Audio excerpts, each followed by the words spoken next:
Topex Robinson is best known for his time playing professional basketball in the Philippine Basketball Association. After many years in the league, he made the transition to coaching and has since contributed to the success of several professional and college teams. He now continues to inspire athletes to do their best through his career as a coach and a motivational speaker.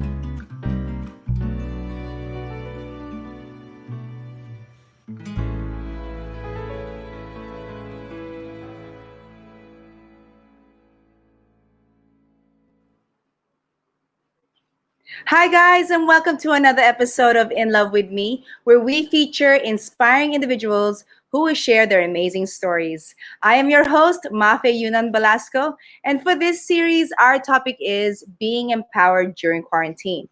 For this episode, we have an empowered man, former PBA player, PBA coach, motivational speaker, and a dad to motivate us to take action. So without further ado, let's welcome the amazing Topex Robinson.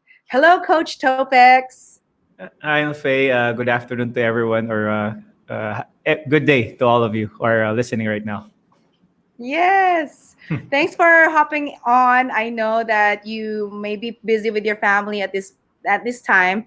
But before I ask you what you've been up to during this quarantine period, please, Coach, share with us on how you are the empowered and inspiring man that you are today. Wow, it's been a long journey. There's so much. They're just accumulation of events that transpired in my life. Obviously, being a basketball player was really one of the things that really brought me where I am right now, and it's also been the one that's bringing me to where I'm going. So I use basketball as a platform to really for me to really inspire others. So that's been my thing since I started in this journey. And let's bring it back. When did you start playing basketball? And I guess what made you love the game? Wow, growing up in Subic, again, Philippines is a basketball crazy country, so it's everywhere. But I wasn't really that tall. You know how basketball players are perceived. Na you always have to be that big guy. So I was just like a fan of basketball, but I never really thought that I'm gonna be being basketball as my profession. So it was a long journey. It was a hard journey for a small guy in a big man's world. Just I always think about that, but I just kept on persevering. I know that this is what I wanted to do. That's why I just kept on trying and failing a lot of times. Uh, there's so much failure in my basketball career that really made me the person that I am. So it started in Subic.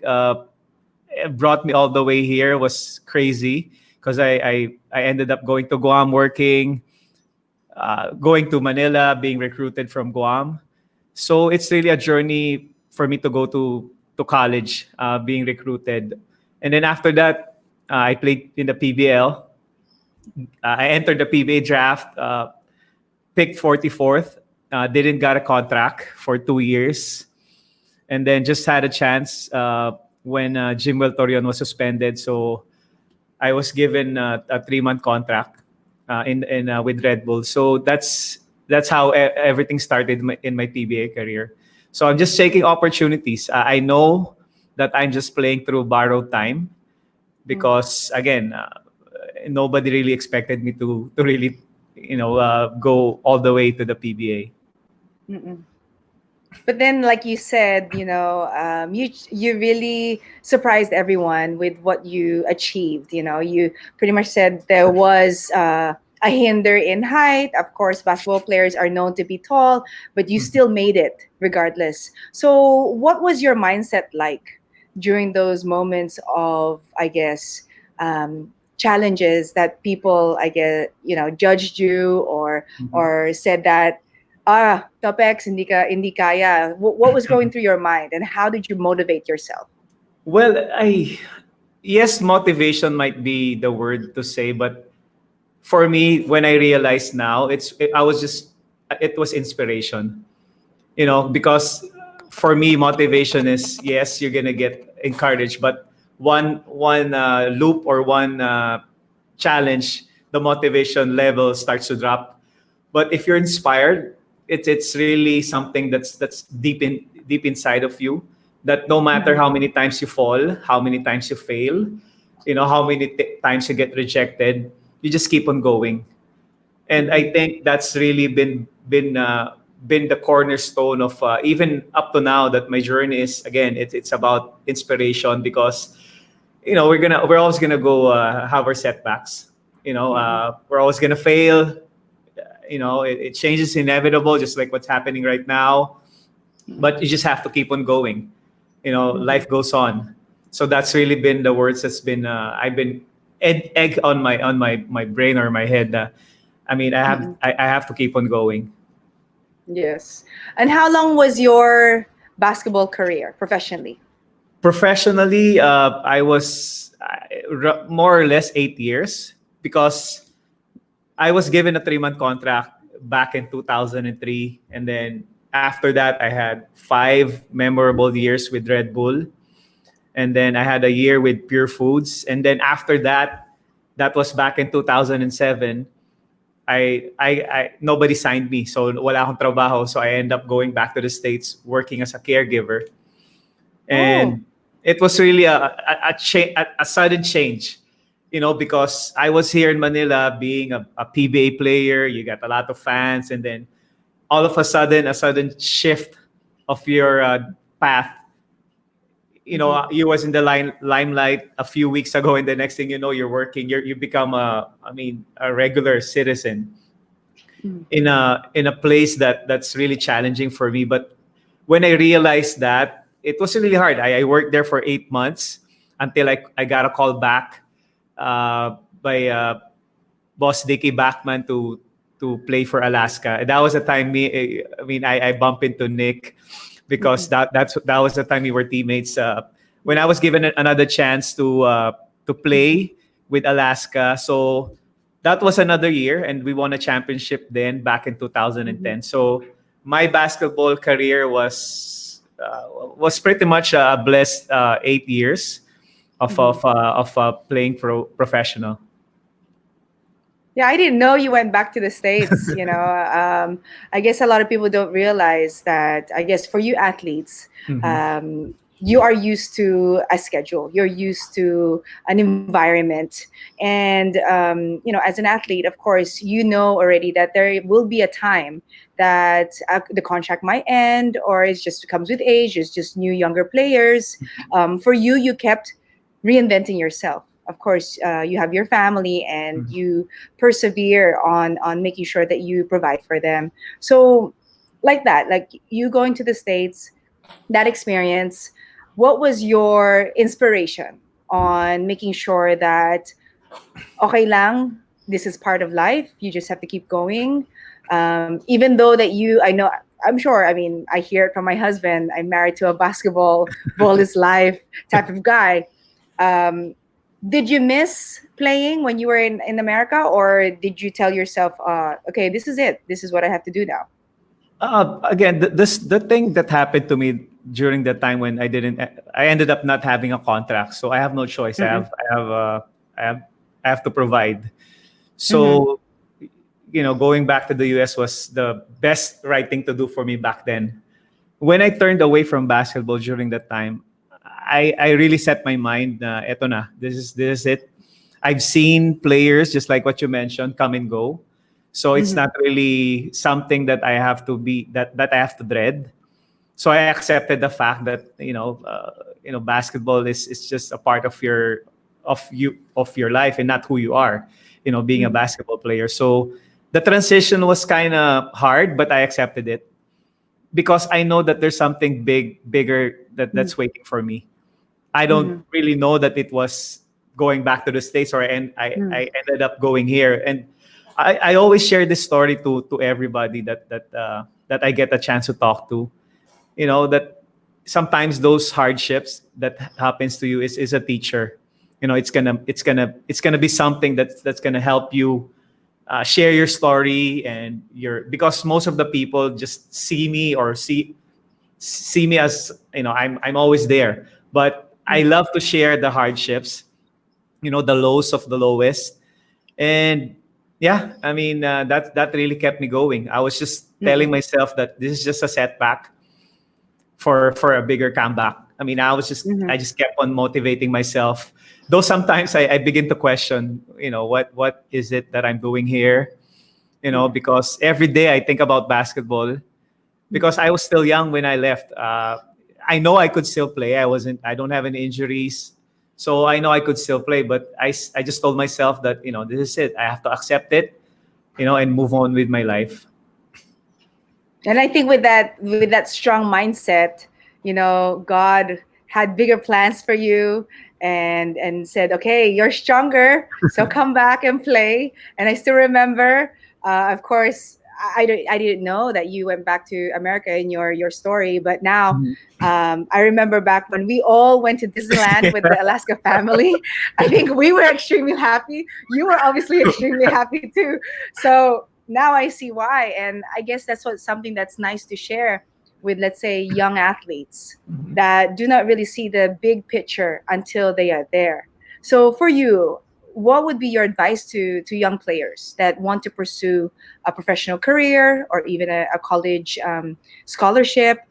What would you tell them to prepare or be ready for? Again, there's going to be a lot of challenges. There's going to be a lot of basketball players out there that's working as hard as you are. But the thing is, if you really want something, if you really are dreaming of something, you just have to keep on going. I've heard about people say this, but until I really realized, Mm. being in quarantine really gave me a lot of reflections. Time to reflect on my life, on where I am and where I'm going, and what's important for you, or for whoever's trying to, not just in basketball, but just want to be something that they are. Just have to keep on putting the work. Always think that some other guy is working harder than you are. You cannot just settle for just being average, because average is just gonna be you're just gonna be with everybody else. If you want to be elite, if you want to be up there, there's so many things that you have to give up also. So you cannot just be, yes, you could be average just like everybody else, but if you want to be up there, you have to put in so much work. You have to put in time, so much time in, perfecting your craft. And for me, I think most importantly is you also have to find a mentor. As somebody who's there to guide you. It could be your parents if you're still young, or it could be an older, or a older brother or sister, but somebody that's been there, or has like a few years ahead of you. That could guide you, and could really tell you things that are important. So find a mentor. That's one of the things that I've realized.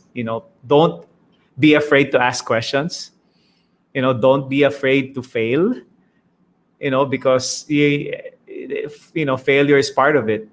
Because the thing with us is sometimes we all try to avoid it, but it's something that you cannot avoid. Because if you're not failing, that means you're not growing. Yes. So you always have to get yourself uncomfortable, because that means you're going higher. Don't be on the safe place. So I think Mhm. that's one thing that I could really share with whoever it is that's been trying to do something different, especially now. I think with what's happening. I mean, I've never seen myself doing this. It's really. But I said I have to adapt, to change. I cannot be left out there. With the rest. I have to really be on my toes. That's why when I had an invitation to guest on your show, I said I'm gonna go for it. That's why I was I was Yeah. telling I was so excited, because finding your purpose is really important, and this is the way for me to inspire others, through this Mhm. platform. So that's why I'm so excited. And at the same time, like you said that this is something new. It's nothing new to you. You're a coach now. You're inspiring others, athletes, younger, athletes to be better. So, when did that start? How did you transition from playing to coaching? Actually, it started when I was, to be honest, when I first came into the PBA 2003, I already told myself that I'm going to be a coach. Because most of my career I didn't really play. I mean, I was on the bench. I was one of the guys that I was one of the 13th, the 12th guy. So I was just sitting on the bench. So that's where I really got into telling myself, oh, okay, to I think I could be a coach. And the opportunity with Alaska back in 2010 was really the I think one of the things that opened my eyes into coaching, because I was with Coach Tim. So being with Coach Tim Cohn was a blessing for me, because when I started to be under his wings, I was like, wow, this is a guy that I want to be someday. So as soon as we won the championship back then, I was extended for a 1-year contract. You know, so when they took me in, I don't know if this Mafae, they only offered me, like, because I came in 2010, that was quarterfinals already. So when I got the invitation to join Alaska, so they called me on a Monday. They wanted me to leave on a Friday. So I was back in Michigan. The moment Boss Dicky told me, if I didn't even thought twice. I just packed my bag and left the States. So it was a conference contract. Actually, if we lose those series, I'm done. But we're blessed to play. I mean, to win a championship. So I was extended for 1 more year. But during those year of extension, I asked Coach Tim if it's okay for me to be part of the coaching staff. Because I told him I think this is the best opportunity for me to learn from you. So he let me be part of the staff. Actually, I wasn't really a part of the coaching staff. I was just like, taga-abot ng bola, when the players are shooting, I was just like, but I was so happy because I said, this is the best opportunity for me to learn, and I want to start at a young age. So, and one thing also is, I don't want to go back again to work overseas. I don't want to go back again to the States. So I said, this is the opportunity for me to prolong my career, because coaching is, you're that's after playing. So I said, this is the best opportunity. So I was just so grateful to Alaska, Coach Tim, and Boss Fred for letting me be a part of the coaching staff. So that's how everything started for me. Mm-hmm. And what's amazing about your story is that you worked hard, meaning you put your head down and knew your goals. You didn't have to tell everyone what you were doing, but basically you knew your why, right? And that's such a perfect example to everyone listening. When you want something, just ask. Because it's easy for them to say yes. It's easy also for them to say no, but you tried. Mhm. So that's where you learn again, okay, how can I ask in a better way? Mhm. And for you, and I learned from another speaker of mine, is that volunteering, interning, is such a powerful, I guess, opportunity to have. And that's what Coach Topex did. That's why now, from coaching college players, right? What are the schools have you've coached already, Oh wow! or you're currently coaching?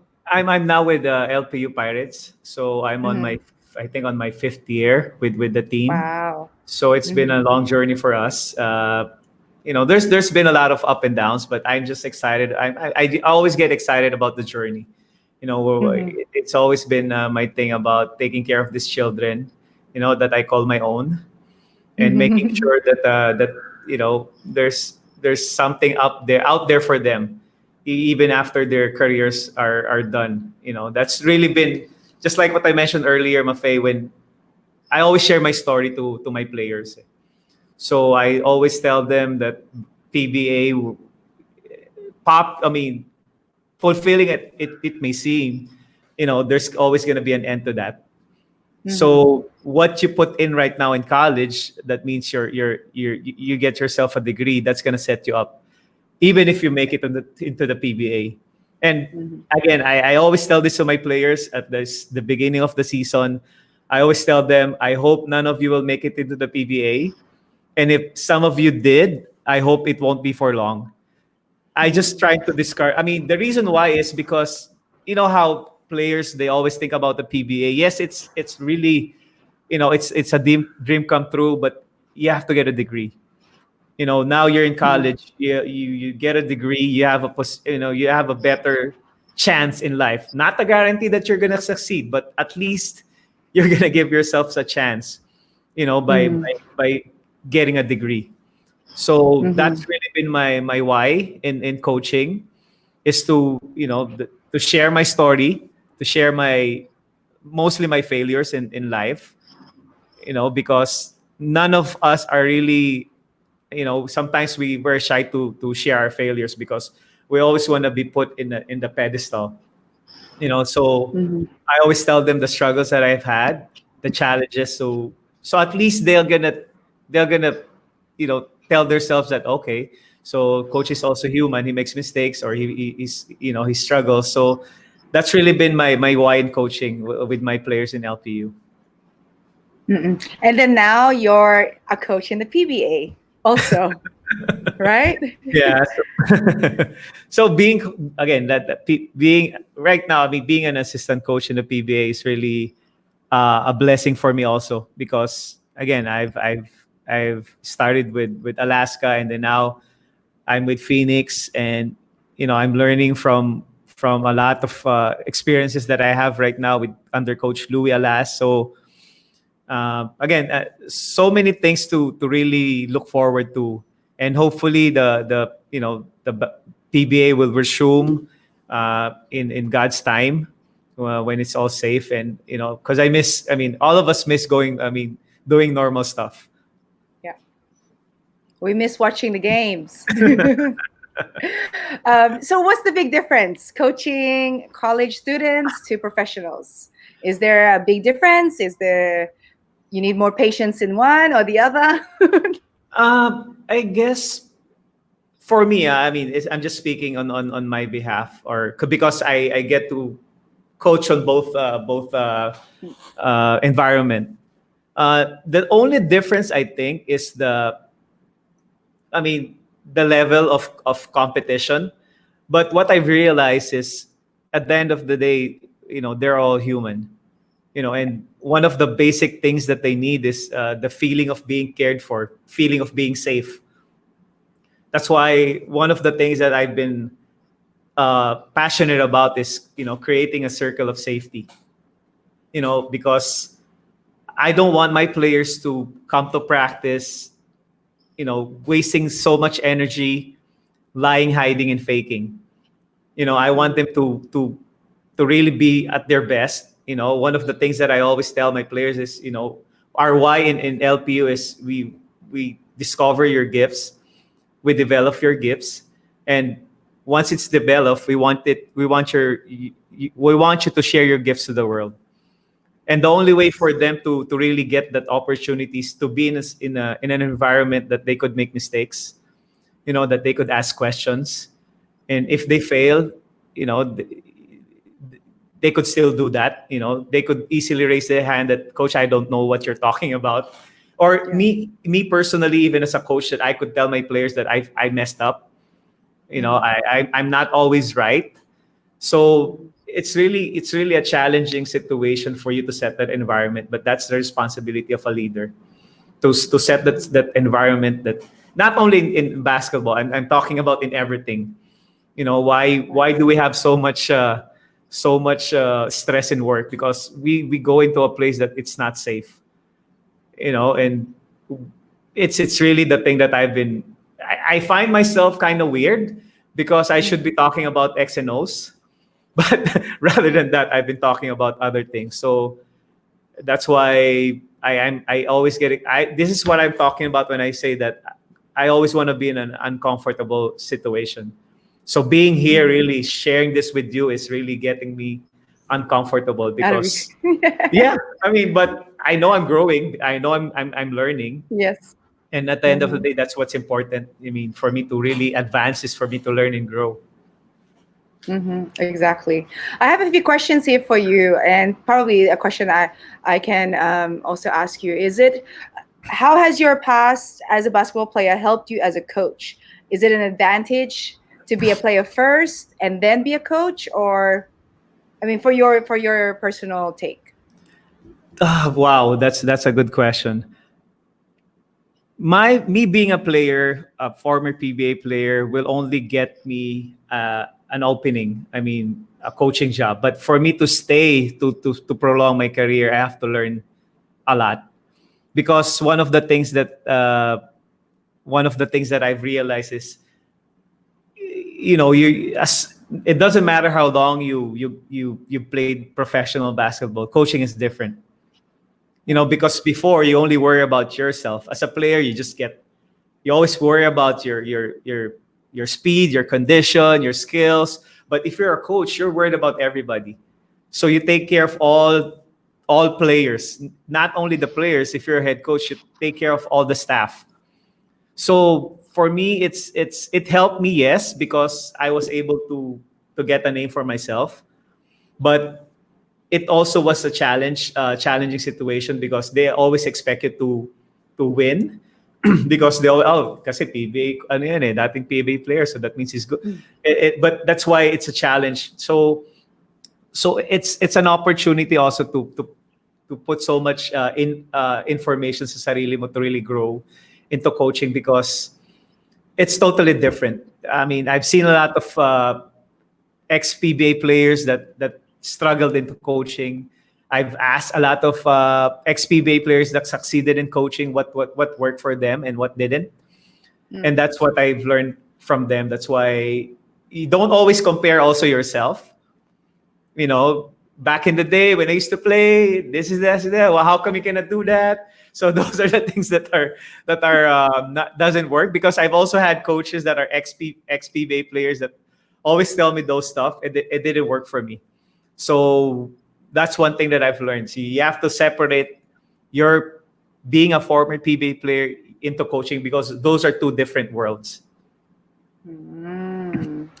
Yeah, that's interesting. I guess, for you, having your own experience as a player, it helps you understand what the mindset of a young Mhm. player is to a professional player or a senior player. So I guess that's the advantage too, right? I think it plays a big role, yeah. Because if you learn how to communicate with your players because you've been there, you know how they operate, because you've been on that path before. So I think that's one of the advantages. That's right, Mafae. That's one of the advantages of being a former player because you've experienced a lot of things that they are experiencing. So that's one thing that also helps me. I think that helps me a lot in my coaching is because I know their struggles as a player. I know if they are struggling with whatever's, it's just not basketball but personal life because I could always relate to that.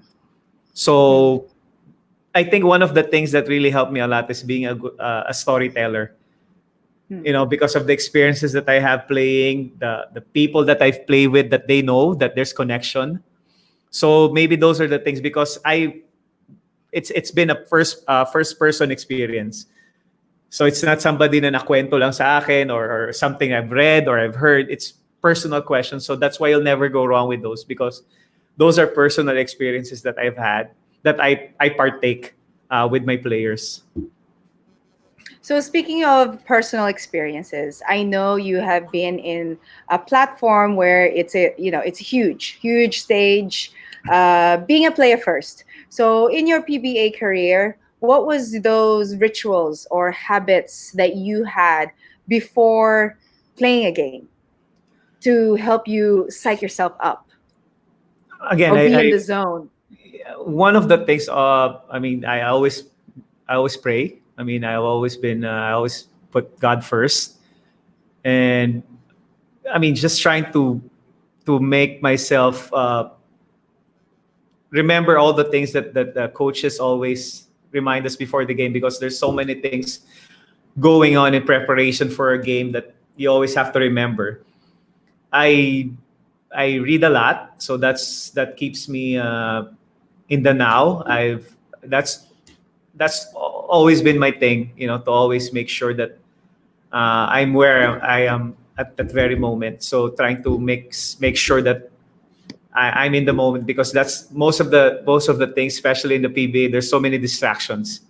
So for you to separate yourselves from that distraction is really a big key in your professional growth. So that's really been important to me. I mean, just trying to keep myself in the moment, and then not thinking of other things. That really helped me a lot as a player before. So, as a coach, how do you prepare yourself to make sure that you have the right concentration during a game? Wow, well, I do a lot of meditation. I think that's been my growth right now is, and also I still been doing a lot of reading during games, and I always make sure that I have notes just to remind myself. Sometimes it could be anything, not to get mad at the referees. I put it on my notes. So when I open my notes, I always I haven't been doing a good job though, reminding myself not to complain. But at least I'm being reminded of that. So having a note, making sure that whatever it is that I've prepared for as a coach coming into the game to lead the team, I always have it on my notes. So I keep a lot of notes on my writing. I write a lot. So those are the things that I do. Obviously, trying to prepare the team, because I want them to be confident coming to the game. Then the only way they're going to be confident is if they come in prepared. So there's so much preparations, and yung game kasi it's just, you're just putting them there. I always try to tell my players that I cannot coach you during games. It's you're on your own, because I cannot blow the whistle during games just to stop a play. So we do all the work during practices. So pagdating ng game, it's just I let them be. That's really been my thing. I whatever it is that we prepared for, I just let them be. I want them to be themselves. Mm-hmm. And so, Coach Topex, what would your words of wisdom be to younger players that want to follow your footsteps? I mean, in line of this challenging time that we have, they have a lot of time on their hands. So what should they be doing? What should they be preparing? Coming from you. Oh, wow, it's. I think it's always about not being contented. You just have to. Again, I always have this mindset of, even up to now, me into coaching, I always think that, other coaches are doing a lot of learning, so I cannot I cannot rest right now. I always do a lot of growth. I mean, I invest so much on myself, trying to find things for me to learn. It could be anything, during this quarantine, you there's so many things, because there's no more excuses. I think that's one thing. No more excuses, because before you said I'm busy with this, with that, with so much. I could come up with so many excuses in everything. But now that there is not, now you have to ask yourself, what do I want it to become? Because now there's so many time in the world for you to think about what's in it for you in the future. So by putting in the work, not thinking about others, not comparing yourself with others, just focusing on what you have control of it, and that's what you do. So I think one of the very important thing that I always try to remind even my players right now is, while you guys are resting, somebody else out there is outworking you. Yes. So that's always been my thing. So the only time that I think I'm gonna rest is when I'm gone, but not until I'm still here. I always want to learn a lot. Again, not being contented with where I am right now, but excited of where I'm gonna be in the future. Mm-hmm. So that's really been the thing that I always share my players, and I hope. I mean, it's one thing that I've also shared with the people or whoever's listening right now or watching. Mm-hmm. What about your? Can you share who your mentors were during your playing days? During now your coaching, is there people that you look up to that help shape you? people that you may know from arm's reach or maybe internationally? And when I used to play, I always love to watch Jimmy Alapag. He always gets me motivated. You know, that's what I call a worthy rival. He always, when I always look at him, I watch his games, I always say I have to find ways to stop him, because defense has been always my strength. So I said my barometer is always going to be Jimmy Alapag. Before it was, I idolized Johnny Abarrientos, Olsen Rosella. So when I had a chance to play against them during in my years in the PBA, they always get me motivated. I mean, that's always been my thing. I mean, I want to always make sure that I always look up to these players. So those are the guys that I always look up to when I was playing. But when I got into coaching, again, I grew up. I mean, most of my PBA was with Coach Yeng Giao. So my early years of coaching, or my foundation in coaching was under Coach Yeng. My learnings from him. I've had with Coach Leo Austria when I was in the PBL. So up to now, I still ask him questions if there are things that I don't know that I want to learn from. I have a lot. Alex Compton has been a friend of mine. Coach Tab has been somebody that I've been asking questions from. So those are the guys that I hope I didn't miss out on any coach that I ask questions from. But I always make sure that I always ask from those people that have been there. Because their lives, I mean, they've dedicated their lives into coaching. And I always tell myself that my cup is always empty. That's why I'm always willing to learn and put something in my cup, because again, I've chosen coaching as my purpose is really to inspire others through coaching. So there's a lot of people that I follow, or I even motivational speakers like Robin Sharma, like Simon Sinek. So those are the people that I always listen to. There's so many things that out there, especially now. You have all the time to look for those mentors, that are out there. This question is probably more when you would do a motivations work, speaking in public, or maybe in coaching, I don't know. But is there ever a time that maybe you will have, like, there's a writer's block? Did you ever have a block of thoughts when you're on stage, when you're speaking, or maybe coaching? I don't know. Like, you don't have to admit that, but did you ever have those moments, and how did you overcome those moments? Wow. Again, there's so many to mention. I mean, I even up to now, I have this mental block.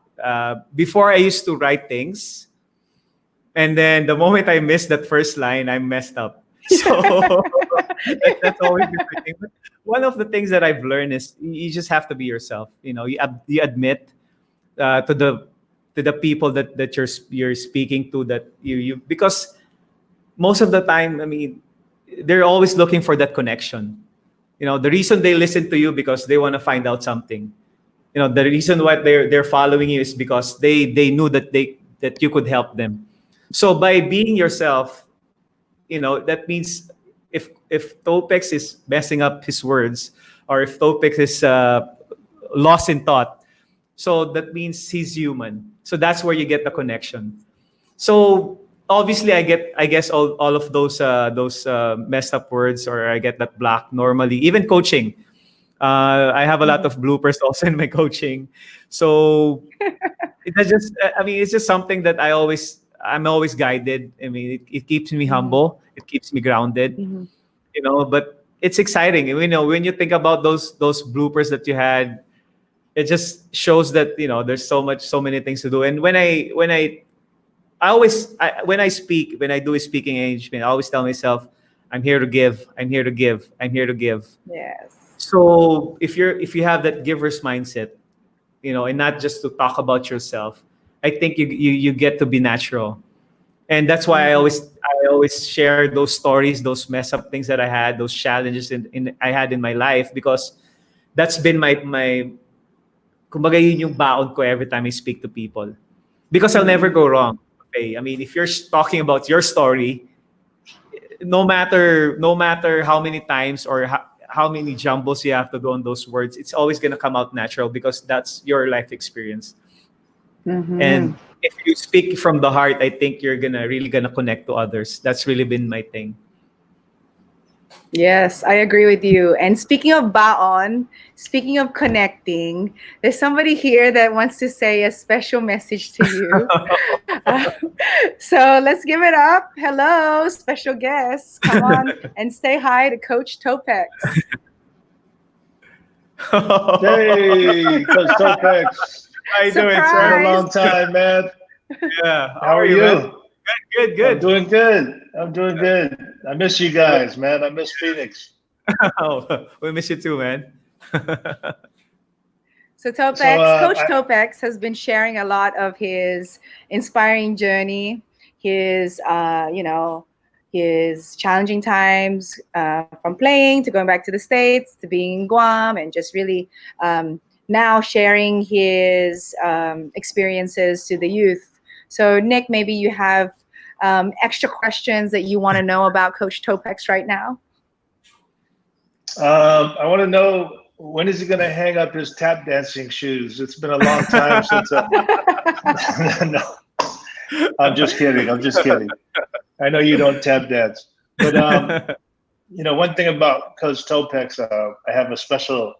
I always feel special about him, not just from our playing days against each other, but more so when I got to be on the same team with him and learn more about him and learn more about his past and his travels around the world. Extremely worldly guy. He's lived all over the world in the States and everywhere. So he understands things a lot differently than people that would be stuck in one place the whole time. And that's one thing that I really respect about him, because when I played against him, he was one of the dirtiest players that I'd ever came across.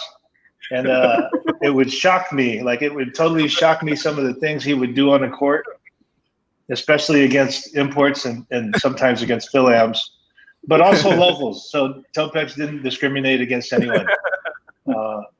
But I was always impressed learning more about Topex. And then when I got a chance to coach with him at Phoenix, that was even a bigger experience for me, because I had been following him in his college coaching career, and also what he was doing at Alaska. And I knew that when he joined us in Phoenix, I was going to learn a lot, also from the other coaches, Coach Louis. Of course, I knew I was going to learn a lot from Louis, and I knew the old school stuff from Louis, and the new school stuff I was going to learn from Coach Topex. But yeah, being with Topex in Phoenix was a great experience. And it always made me flash back to that time when one of the imports knocked Topex down, and Topex was under the guy. And after it was a dead ball, Topex just grabbed both legs like this. The guy's probably like 6'10", and just held on for dear life and wouldn't let go. So Topex, it's been awesome to watch your journey, and I've kind of tried to duplicate that in my coaching career, which kind of was put on hold for now. But I'm just impressed, man. Like, I want to know, what are your plans? Like, what are your plans? I want to see you as a head coach of a team in the PBA.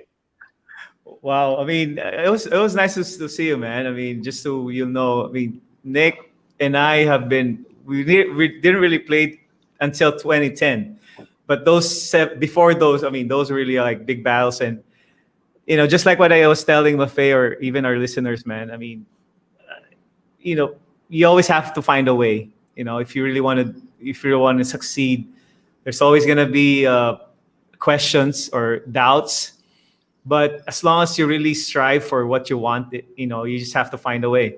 My years in the PBA was all about me hustling, because I wasn't the tallest. Definitely, I wasn't the. I mean, I don't really score, but for you to prolong your your career. I mean, as long as you really want it.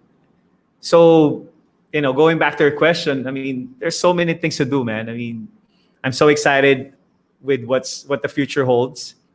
There's so much opportunity right now, just like now with having an opportunity to be here in this big platform of yours, and trying to connect and trying to help, share stories, give, inspire. So I don't know where we're hopefully the next few years I'll be, I don't really know what's in store for me in coaching, but I know that there's so many opportunities for me to share my stories to everyday people, every people that I meet, or every people that I get a chance to connect to. I want to make sure that I'm going to give them my time, because right now we really need somebody that we could really talk to during these challenging times. So it's really been an honor to be here, man. I'm excited. That's why when I got a call, man, I was checking. I was like, is it gonna push through? That's why I'm so excited. Because that's why I hope I was of service with you guys, and hope that if there's anybody that I could support, I'm open to helping. And yeah, that's it. Thank you, man, for having me here. Miss you, man. It's been great, man. Yeah, I miss you too. And like I said, I'm so impressed with Topex because he was a smaller guy, but he did whatever was necessary to get the win. That's what he's going to do. If he has to fight the 7-footer, 6'10" guy, no problem. If he has to, lock down a point guard or lock down whoever, he's going to do it. And same thing in life. I learned more about Topex coaching with him. I learned that he was into public speaking and corporate speaking and stuff like that. And I had no idea. All I knew is that Topex was the guy that went to Lyceum and took that team to the top. So that's what impressed me. But when I learned everything else, it was like, wow. And then coaching with Topex, we had a lot of challenges at Phoenix through the years that I was there. And I always observed how his demeanor and his positive approach to everything. When we had challenges with certain players, he always had a positive approach. Whereas I wanted to come in full force, and set him straight. But Topex was like, "No, Nick, you gotta do it like this, and like this. Watch this. This is how we're gonna talk to this guy."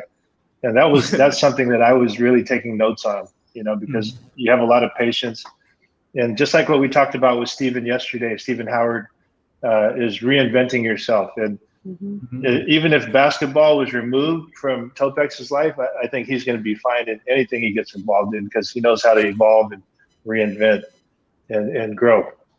So thanks, man. I appreciate you supporting Mafae's show. Anytime, man. Yeah, amazing. We have a few people here tuned in. I want to say thank you to Joe Fish. I think he wants to say hi to you. Yeah. Topex. Smoke. Yeah, so he said, aloha, Mike. First met you in Hawaii 2002 in a Philam league in Oahu. And then he said he agrees with his playing style. Glad he was on my team because one of the Philams in Hawaii hated it. I miss Joe, want to say hi to Ali. Wow. Thanks, Ali, for tuned in. And of course, our regulars, Alex, Manel, Nico, Peter Pe, always tuned in. Thank you so much. Coach Topex, maybe you have some shout outs you want to share or say hi to? Oh man, I'm so grateful for the opportunity, and it's been a blessing for me to be here. Well, I just want to be thankful for all the time that I was given. I hope I was really of service to you guys. And I also have can I share my YouTube channel? Coach Topex is where I always again it's part of the things that I do now. I want to share my journey to others. So if I'm on YouTube, just like Ali Peak, so support this channel also. And that's about it. Again, I hope that I was of value to you guys, to the people that are watching or listening. Joe Fish has been a good friend of mine up to now. I mean, I always look up to him also as somebody that really has a lot of love for basketball and helping others. So thank you very much. Appreciate the time. And for sure, we'll share your links of your YouTube channel, your Please. social media on the captions. So, guys, if you have any more questions or just want advice from Coach Topex about basketball career, life, and anything in general, I'm sure he's more than happy to inspire you guys, especially right now. And take homes from Coach Topex today. Read books, guys. No excuses. That's one of his other saying is there's no excuses right now. We have a lot of time on our hands. This is a time to prepare. Preparation is key. Challenges, and remember, challenges are blessings. Those are the times that you are able to learn and grow and be yourself. You don't have to be anybody else, but you can have others help elevate you and empower you, and have the giver mindset. That's my favorite. So with that, guys, thank you, Coach Topex. Thank you, Nick, for hopping on. And again, guys, actions speak louder than words. And thank you for tuning in another episode of In Love with Me. Thank you, Coach. Thanks, brother. Appreciate it.